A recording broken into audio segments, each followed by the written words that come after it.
Projeto Dharma Espaço Terapêutico, Dr. José Murphy, livro O Poder do Subconsciente. Hoje nós entramos na primeira aula do 4º capítulo. Nós estamos na nossa aula do número 20. Curas mentais nos tempos antigos. Sempre que fala de curas em tempos antigos, sempre nos vem à nossa mente esses grandes cientistas que deixaram os laboratórios, as suas credenciais, para buscar essas informações, para buscar essas constatação, como que era feita essas curas.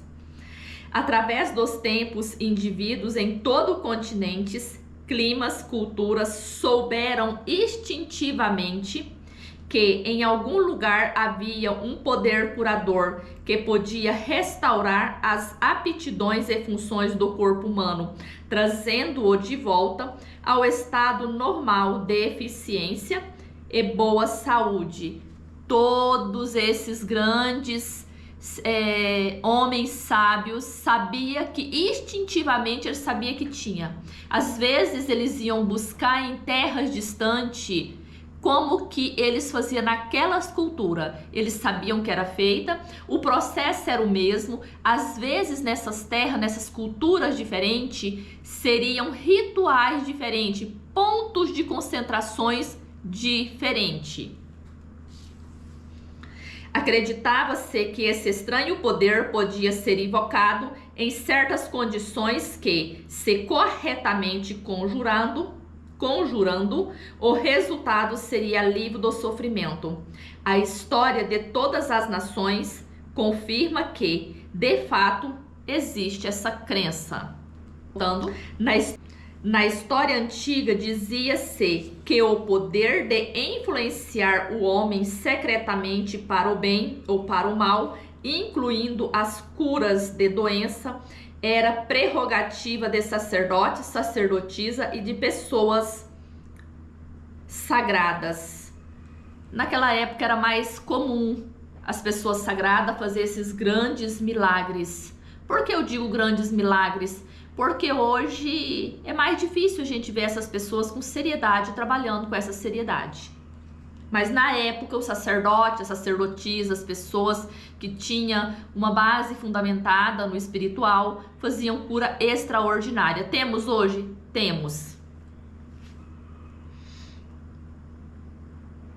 Essas pessoas alegavam possuir poderes recebidos diretamente de Deus, incluindo a cura dos enfermos. As técnicas e processo de cura variavam em todo o mundo, embora, de maneira geral, incluía-se súplicas e oferenda aos deuses e cerimônias variadas, tais como imposição de mãos, encantamentos e uso de amuletos, talismãs, relíquias e imagens. Vejo que essas pessoas tinham esse conhecimento, eles utilizavam esses amuletos, esses talismãs, esses rituais, lugares, porque era um ponto de concentração. Eu acredito que essas pessoas necessitavam desses objetos. Alguns, creio que numa época muito remota, talvez precisariam, para talvez impressionar mais as pessoas, o subconsciente, mas a gente sabe que essas grandes sacerdotes, essas pessoas que eram consideradas sagradas, elas tinham isso na mente de uma forma muito clara, sem necessidade de qualquer tipo de amuletos, qualquer tipo de encantamento. Elas sabiam desse poder que é dentro de nós, que é o que Jesus diz. Nas religiões da antiguidade, por exemplo, os sacerdotes nos templos drogavam os pacientes e lhe davam sugestões hipnóticas quando adormecidos. Eles eram informados de que os deuses os visitavam sem falta durante o sono e que os curariam. Numerosas curas aconteciam. Então eles davam algum tipo de drogas muito conhecido como chás, aqueles chás daimes feitos de raízes e de plantas que tinham esses poderes de drogadições que hoje são medicinais para fazer esse tipo de hipnotismo.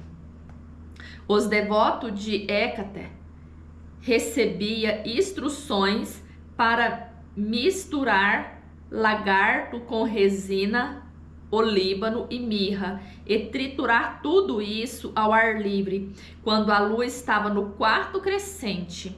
Após a execução desses ritos bizarros e misteriosos, eles rezavam à deusa, engolia a poção já preparada e mergulhava no sono profundo. Se a fé era suficiente, via-se em sonhos. Esse rito, que nos parece tão estranho, até mesmo fantástico, era frequentemente seguido por curas. Se nós observar hoje, até hoje tem umas rituais bastante diferentes, às vezes a gente julga até bizarros, mas era a maneira deles impressionar o subconsciente. Se percebe aqui que ele diz: se a fé for profunda, a deusa vinha visitar. Se a fé for profunda, talvez não necessita dessas porção, dessas rituais bizarros. Basta uma fé fundamentada, uma fé científica para que adentramos nesses mundos angélicos.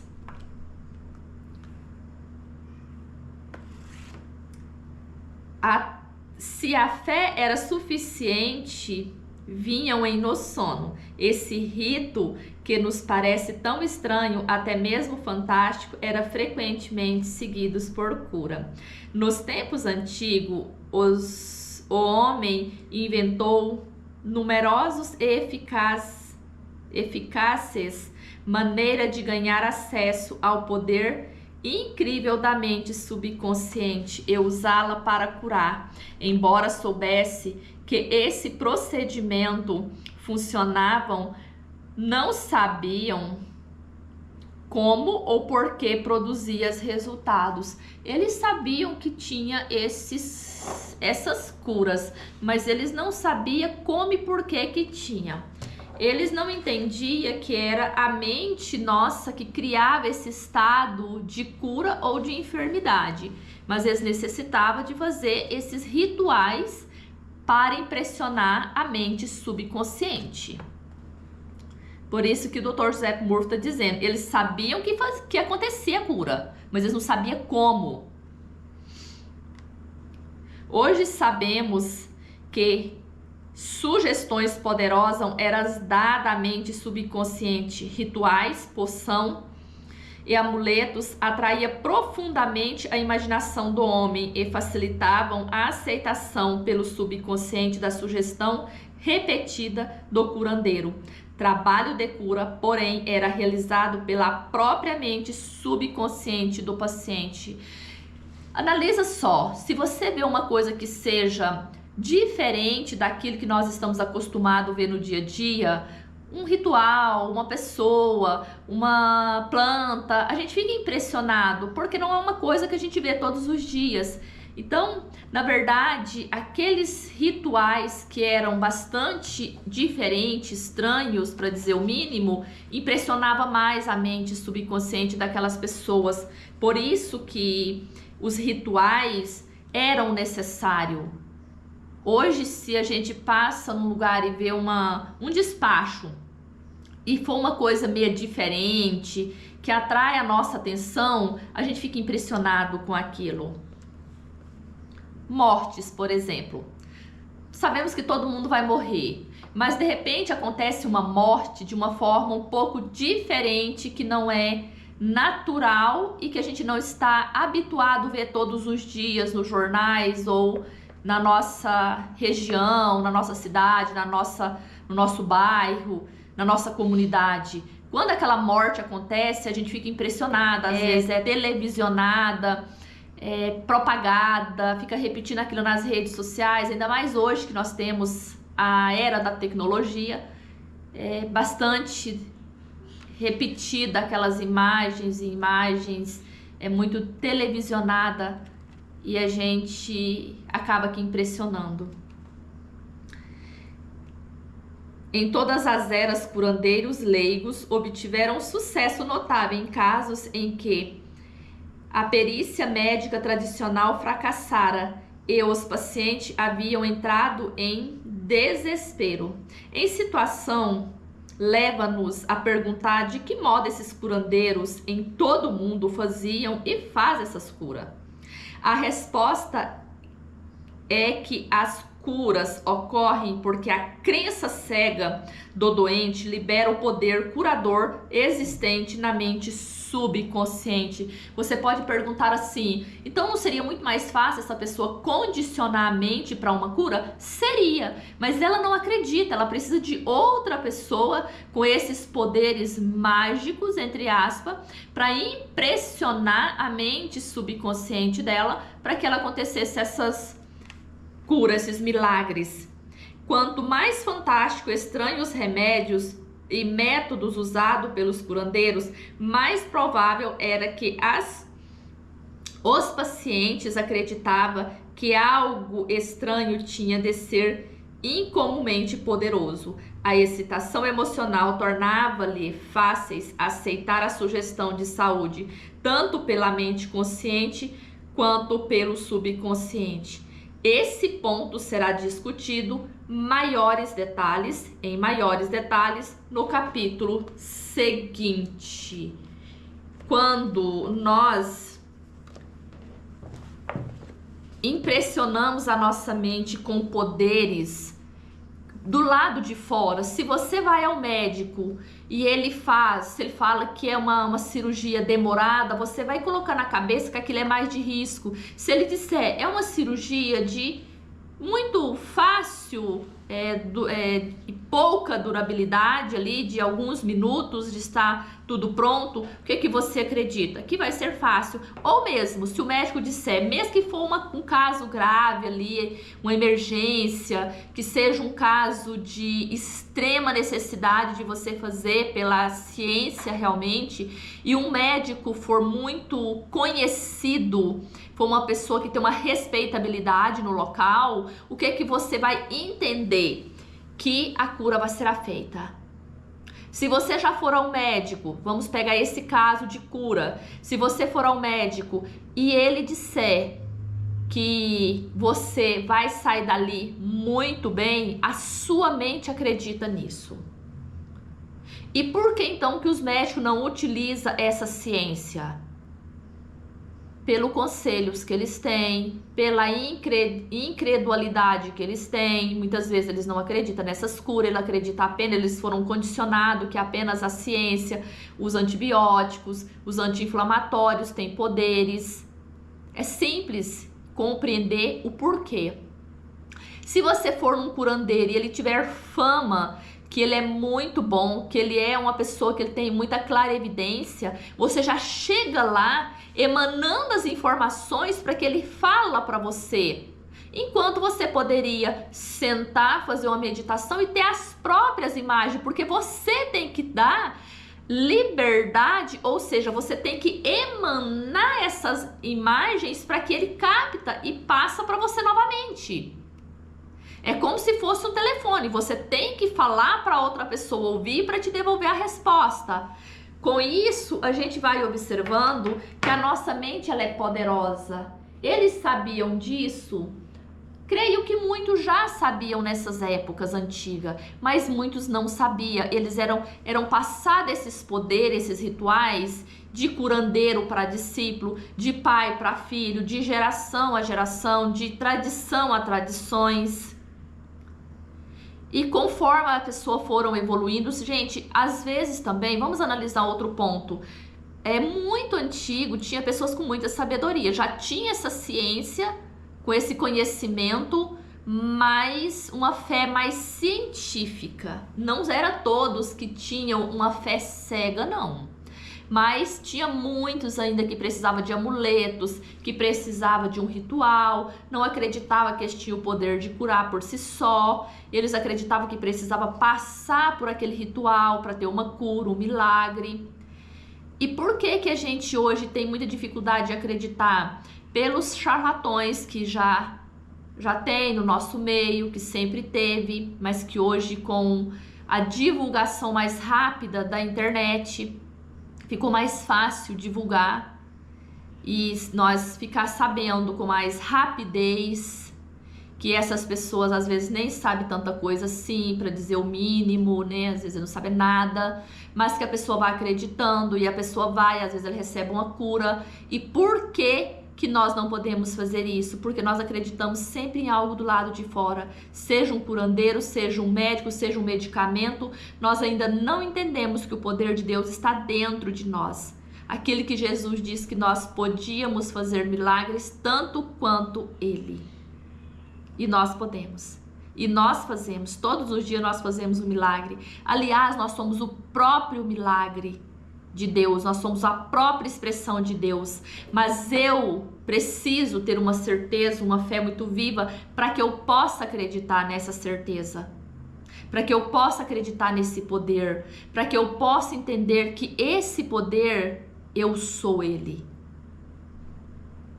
Por isso nós vamos à igreja, nós vamos ao padre, nós procuramos um livro, nós procuramos um curso, nós procuramos um professor, nós procuramos pessoas que passam essa fé para nós.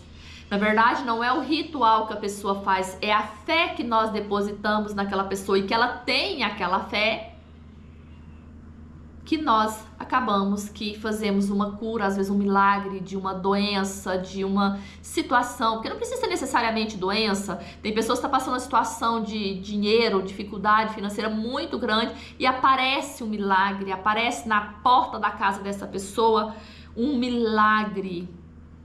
Isso também pode acontecer. A nossa mente subconsciente, ela é uma mente que a gente vai dizer que ela está em todos os lugares, como se fosse uma mente conectada com a mente de Deus. Por isso que uma outra pessoa, um sacerdote, uma pessoa que tem uma certa desenvolvimento das faculdades, que tem uma certa iniciação em algumas escolas iniciáticas sérias, coerente com a verdade, ele pode entrar, se é que essa palavra pode ser usada aqui, mas ele pode acessar essas formas, pensamento que nós estamos pensando. Se nós estamos pensando, por exemplo, num óculos, vamos dizer que você é um discípulo e vem, eu tenho essa capacidade mental. Eu tenho desenvolvido muito essas faculdades mentais. E eu penso num óculos. Você capta essa imagem que está na minha mente. Com cores, com formatos, tudo precisamente. Porque essa mente, ela entrelaça as outras mentes. Então, por isso que nós não estamos sozinhos nesse mundo. Nós todos somos um. Nós podemos curar a outra pessoa quando nós temos uma seriedade, quando nós temos verdade, quando nós procuramos a falar, a viver de uma forma reta, coerente com aquilo que nós estamos pregando.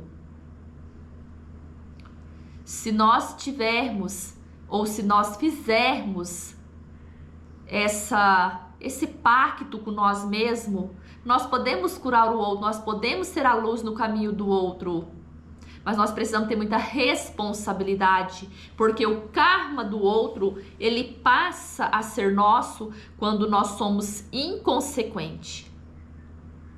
Nós podemos ajudar o outro, nós podemos guiar o irmão, mas nós podemos ser responsável pelo karma dessa pessoa. Nós podemos também, de certa maneira, piorar, porque nós podemos entrar, dar uma orientação errada, porque falta conhecimento, falta coerência, falta discernimento da nossa parte. Nós precisamos ser bastante responsável quando se trata de karma alheio.